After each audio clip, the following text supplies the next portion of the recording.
बोल माँ यमुना महारानी की जय। आज वृंदावन तुलसाजी का वन कहा जाता है। यहाँ पर बोल वृंदावन बांके बिहारी लाल के जयकारे के मध्य आज आप हमारे साथ रूबरू होते हैं। हम इनसे संत सुरक्षा मिशन के अंतर्राष्ट्रीय महासचिव हैं आप आचार्य संतोष नंद जी महाराज हमारे साथ हैं। क्या कहते हो आज के परिवेश में कहना क्या है, इस समय समझने की बात है। कहने के लिए तो बहुत लोग कहते हैं, परंतु उसको समझना बहुत कठिन है। तो हम सबको चाहिए कि आज की स्थिति परिस्थिति और मनस्थिति को समझें और समझ करके आगे की दिशा निर्देश के अनुसार अपने कार्य को करें। जो हमारा लक्ष्य है सनातन राष्ट्र की स्थापना हो और सनातन धर्म का ये देश है, तो सनातन धर्म की ही यहाँ पर ध्वजा हमेशा लहराती रहे, ये हमारा उद्देश्य है।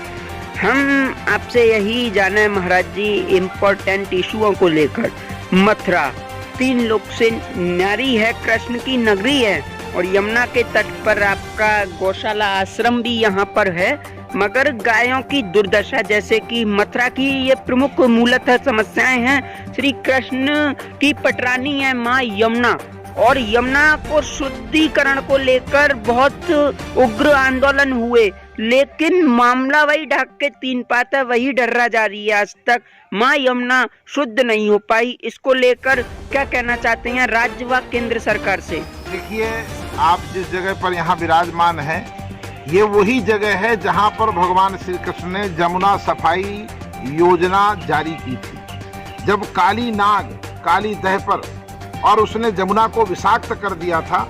जमुना की जल के ऊपर यदि पक्षी की छाया पड़ जाती थी तो वो विष से जो है गिर जाता था, मुरझा जाता, मर जाता था। सारे पेड़ पौधे वहाँ के सब मूर्छित हो चुके थे, गाय भी मूर्छित हो जाती थी।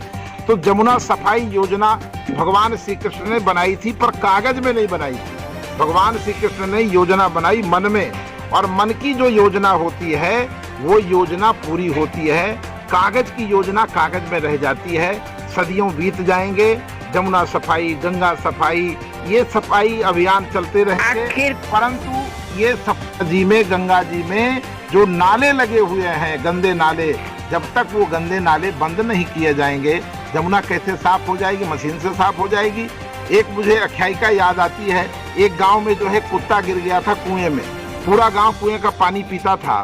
तो क्या हुआ कि जब कुत्ता गिर गया तो पानी में बदबू आने लगी और कुत्ते की लाश जो है कुएं के अंदर पत्थरों में फंस गई।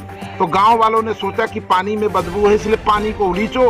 गांव वाले सुबह से लेकर शाम तक पानी उलीचते, रात में सो जाते, सुबह जब पानी भरता फिर बदबू।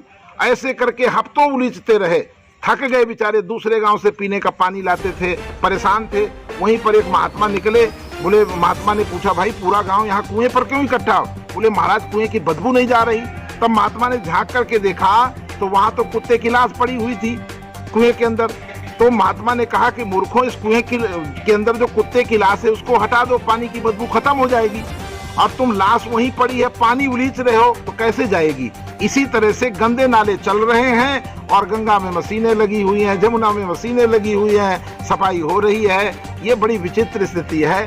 इसलिए गंगा यमुना की सफाई करना है तो सबसे पहले जो गंदे नाले हैं, उन गंदे नालों का प्रबंध सरकार को करना चाहिए, चाहे केंद्र सरकार हो चाहे राज्य सरकार हो, तभी जो है जमुना और गंगा की सफाई संभव होगी। हम बता दें अपने दर्शकों को कि संत सुरक्षा मिशन के अंतर्राष्ट्रीय महासचिव संतोष नंद जी महाराज हमारे साथ रहे और यहाँ पर हम बता दें कि श्री कृष्ण की पटरानी माँ यमुना को शुद्धिकरण के नाम पर तमाम तरह की योजनाओं में पलीता लगा। यमुना मिशन ने दिल्ली भी कूच की, लेकिन आज तक यमुना शुद्ध नहीं हो पाई।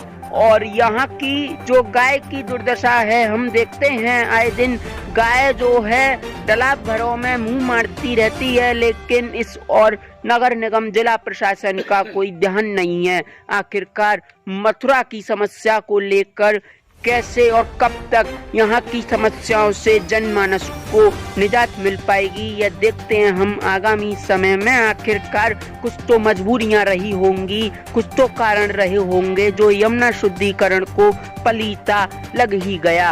अपना भारत 24 न्यूज के लिए मथुरा से जर्नलिस्ट कृष्णा गुप्ता की रिपोर्ट।